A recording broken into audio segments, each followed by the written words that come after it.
وسيئات أعمالنا من يهده الله فلا مضل له ومن يضلل فلا هادي له وأشهد أن لا إله إلا الله وحده لا شريك له رفع شأن العلم وعلى قدر عهده وأشهد أن نبينا محمد عبده ورسوله صلى الله وسلم وبارك عليه وعلى آله وصحبه والتابعين الذي كانوا بعلمه ما نرى للسالكين وقدوة للعاملين ومن تبعهم بإحسان إلى يوم الدين. أما بعد، رئيس الجلسة الكريم الأساتذة المحترمين وأصدقائي المباهل, kepada pembawa acara yang saya muliakan, para asatidzah yang saya hormati, dan kepada teman-teman saya yang saya banggakan. Perkenalkan, nama saya Rafa Sabit. Pada izinkan saya berpidato singkat di sore hari ini yang berjudul tentang sekarang susah mencari, besok dimuliakan dan dicari. Apa yang dimaksud dengan kalimat di atas? Maksudnya adalah kita sekarang bersusah payah untuk mencari ilmu. Ada kalanya kita merasa pusing, lelah, capek, dan yang lain-lain. Tetapi itu semua harus kita tempuh karena kunci di balik kesuksesan adalah dengan bersungguh-sungguh. Karena tidak ada yang instan di dunia ini, dan karena kesenangan tidak bisa diraih dengan bersenang-senang. Allah Subhanahu wa Ta'ala yang kita ketahui Maha Mulia, dan juga malaikatnya manusia mulia, dan orang-orang yang berilmu yang konsekuen dengan ilmunya adalah orang-orang yang mulia. Allah menyatakan demikian dalam kitabnya, dalam kitab sucinya yang berbunyi, Syahidallahu annahu la ilaha illahu huwa wal malaikatu wa ulul ilmi qa'iman bil qist. La ilaha illa huwal azizul hakim. Yang artinya Allah menyatakan bahwa tidak ada Tuhan selain Dia. Demikian pula para malaikat dan orang-orang berilmu yang menegakkan keadilan. Tidak ada Tuhan selain Dia yang maha bijaksana, maha perkasa, maha bijaksana. Surat Ali Imran ayat 18. Sedemikian tingginya martabat orang berilmu hingga Allah menyebut mereka setelah menyebut dirinya dan malaikatnya. Orang yang berilmu dari mana pun asalnya, bagaimanapun warna kulitnya, dan bagaimanapun bentuk tubuhnya, ia adalah orang yang mulia. Coba kita tengok orang-orang yang ada di sekeliling kita. Meskipun dia dari pelosok desa, ia menjadi mulia jika ilmunya luas. Kata bin Uqbah, hidungnya pesek, warna kulitnya hitam legam jika duduk bagaikan burung gagak saking hitam warna kulitnya. Tetapi ia dikenang sepanjang masa karena menjadi seorang ulama. Abdullah bin Mas'ud, betisnya sangat kecil hingga ditertawakan oleh para sahabatnya. Namun karena berilmu, Nabi SAW bersabda, timbangan kedua betisnya lebih berat dibandingkan gunung Uhud di surga. Bahkan Abdullah bin Mas'ud adalah salah satu dari 7 orang yang direkomendasi Nabi SAW untuk menjadi guru belajar Al-Quran. Saudara, saking mulianya agama ini hingga Abdullah bin Abbas berpesan, sekarang kalian harus berpayah-payah mencari ilmu, namun kemudian hari niscaya kalian mulia dengan dicari. Muadz bin Jabal berpesan kepada kita, pelajarilah ilmu, sebab mempelajarinya terhitung ibadah, menekuninya terhitung tasbih, mengkajinya terhitung jihad, mengajarkannya kepada orang yang tidak tahu terhitung sedekah, dan mendermakannya kepada yang pantas terhitung pendekatan diri. Ia adalah teman ketika kesepian dan penghibur ketika sendiri. Yang kedua, apa kalimat yang dimaksud dengan kalian dicari? Yaitu kita diminta untuk mengisi pengajian, majelis-majelis taklim, khutbah-khutbah, dan yang lain-lain. Semakin luas kapasitas ilmu seseorang, semakin juga ia diminta dicari dari bawah untuk mengisi. Saudara, ketika kita mengajarkan, menyebarkan dan menularkan ilmu-ilmu kepada manusia yang kepada manusia. Terus orang yang menerima ilmu tersebut memperolehnya dan mengajarkannya, maka pahalanya akan mengalir terus kepada kita. Dan bukan, coba bayangkan jika kita mengajarkan 100 orang, 200, 300, bahkan lebih, betapa banyak pahala yang kita dapatkan sepanjang zaman dan sepanjang waktu. Hingga ketika kita wafat, bisa jadi saja hingga ketika kita wafat, pahalanya akan terus mengalir. Maka ayo kita bersabar untuk peroleh ilmu yang mulia ini. Imam Ibnu Qayyim al-Jauziyah berkata, barang siapa yang tidak mau merasakan pahitnya belajar walau sesaat, niscaya ia akan merasakan hinanya kebodohan sepanjang ia hidup. Barang siapa yang melewatkan belajar dalam waktu mudanya, ia harus bertakdirlah 4 kali untuk kematiannya. Demi Allah, hidup pemuda adalah dengan ilmu dan takwa. Tanpa keduanya, hidup pemuda tidak ada apa-apanya. Kebodohan adalah penyakit yang mematikan, dan obatnya ialah ilmu Al-Quran atau As-Sunnah. Dua hal inilah yang tata urutan yang telah menjadi kesepakatan. Dan dokter kesemuanya adalah seorang alim yang taat kepada Allah Subhanahu wa taala. Mungkin hanya ini yang bisa saya sampaikan, kurang lebihnya mohon maaf. Bila ada salah kata ya dari saya, jika benar ya dari Allah. Assalamualaikum warahmatullahi wabarakatuh.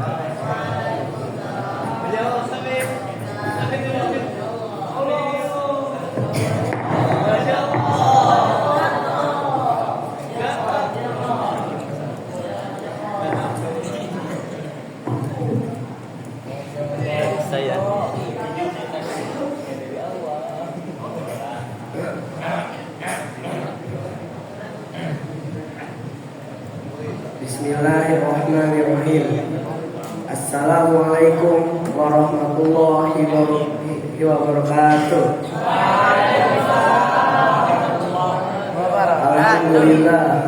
Alhamdulillahilladzi amana bi ta'ati wa ta'ati rusulihi. Wassalatu wassalamu ala rasulillahi wa ala alihi wa sahbihi ajmain.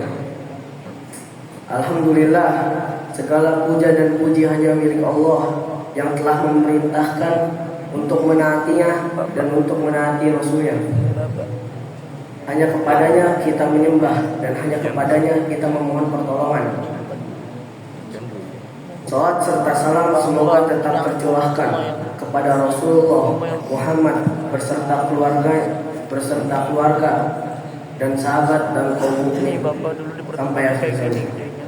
Tidak lupa saya ucapkan terima kasih jazakallahu khairan katsiran kepada saudara pembawa acara yang telah mempersilahkan saya untuk berdiri dan berbicara di hadapan para hadirin sekalian. Baiklah, dalam kesempatan yang berbahagia ini, izinkan saya berbicara tentang tinggalkan apa yang tidak penting bagimu. Rasulullah Shallallahu Alaihi Wasallam bersabda dalam sebuah hadis yang diriwayatkan Imam At-Tirmizi, "Min husni islami al-maqri tarakuhu ala ya'nihi." Di antara tanda baiknya seorang muslim adalah dia meninggalkan apa yang tidak perlu baginya. Hadis ini sangat terkenal dan banyak kaum muslimin yang mengetahuinya. Saya yakin kalian telah mempelajarinya di pondok kan?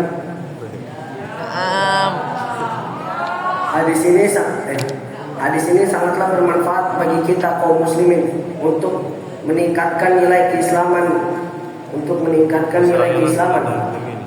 Muslim yang soleh Muslim yang soleh akan berusaha mengerjakan apa yang Allah perintahkan berupa ibadah serta amal soleh, dan meninggalkan apa yang Allah larang berupa kemungkaran dan keburukan. Muslim yang soleh itu akan meninggalkan apa yang tidak ada manfaatnya bagi dirinya juga apa yang membahayakannya baik berupa perbuatan atau keadaan. Sebagai contoh, seorang yang muslim akan meninggalkan merokok karena dia di situ terdapat banyak mudaratnya dan bahaya bagi kesehatan. Terlepas dari berbagai yang menyebutkan bahwa rokok itu haram atau makruh. Muslim yang soleh lebih mengutamakan hal yang baik daripada sesuatu yang mubah atau dibolehkan. Sebagai contoh, jika seorang muslim diajak kawannya untuk berkreasi pergi ke sesuatu tempat, sedangkan rekreasi itu mubah dan tidak ada dosa untuk melakukannya, namun di saat sama dia mempunyai tanggung jawab saat menemani salah satu saudaranya yang sedang sakit. Kemudian dia memilih untuk menjaga si sakit, maka pilihannya itu adalah pilihan yang terbaik, karena dia lebih mendahulukan yang baik daripada yang diperbolehkan. Kita semua, wahai saudara-saudaraku, marilah bersama melatih diri masing-masing untuk meninggalkan apa yang tidak bermanfaat bagi kita dan apapun yang membahayakan, baik perkataan maupun perbuatan, sehingga kita mampu memperlihatkan kebaikan Islam. Derajat kita pun akan meningkat di sisi Allah. Hadirin yang berbahagia, demikian pidato singkat ini saya cukupkan sampai di sini. Kita berdoa semoga Allah terus melimpahkan rahmat karunia kepada kita. Terima kasih. Waalaikumsalam warahmatullahi wabarakatuh. Wassalamualaikum. Assalamualaikum warahmatullahi wabarakatuh.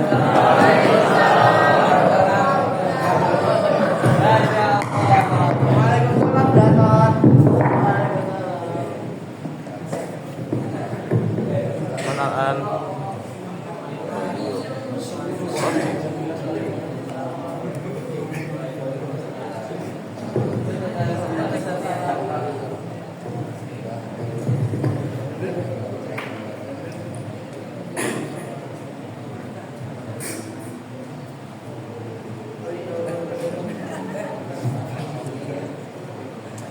Bismillahirrahmanirrahim.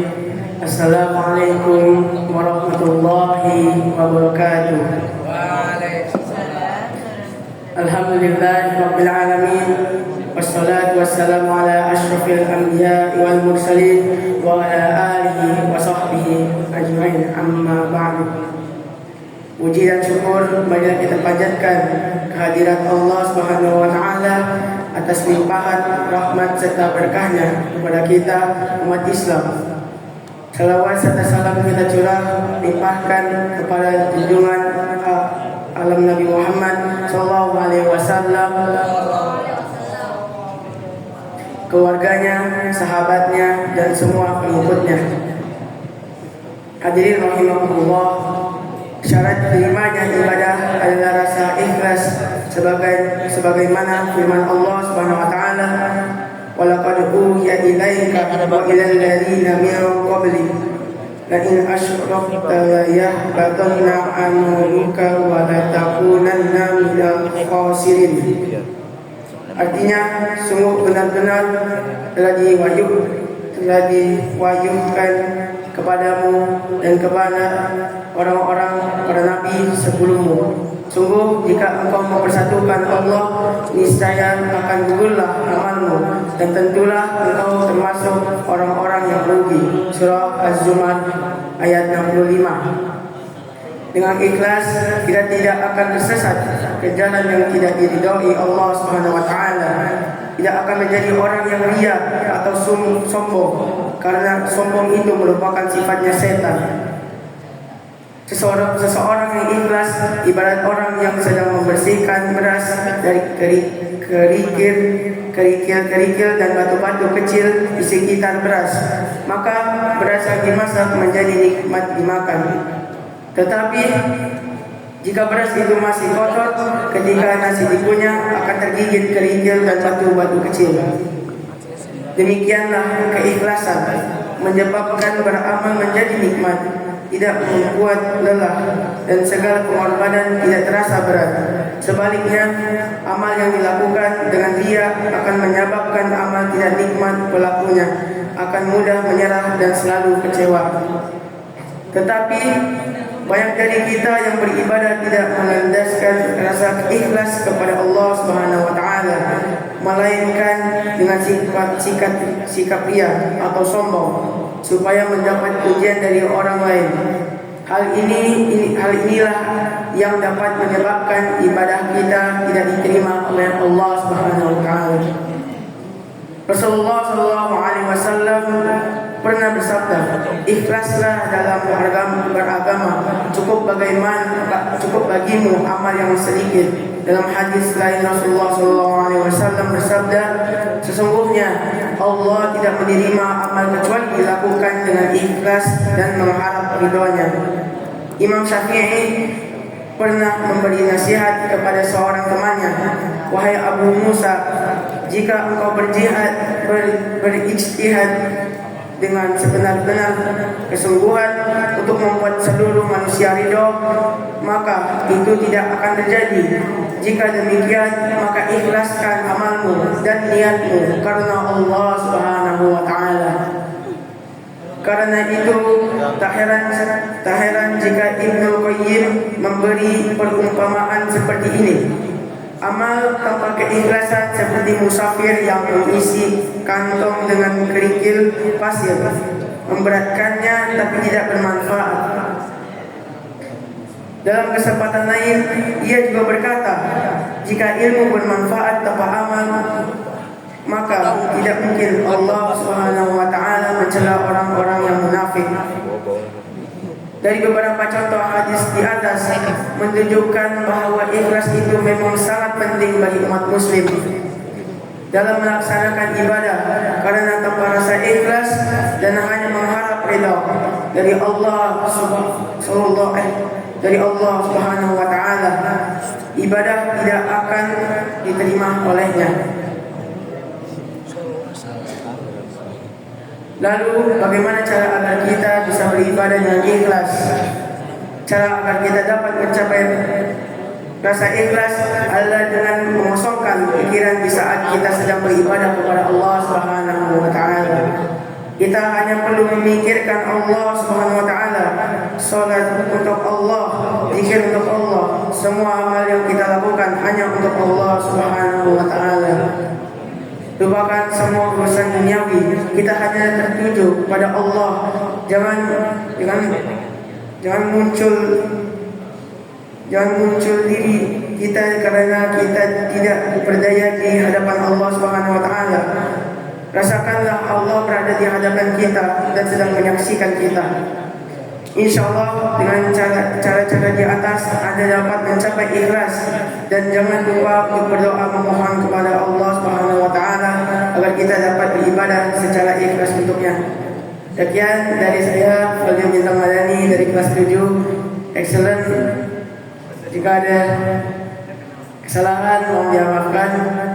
Wabillahi taufiq wal hidayah. Wassalamualaikum warahmatullahi wabarakatuh.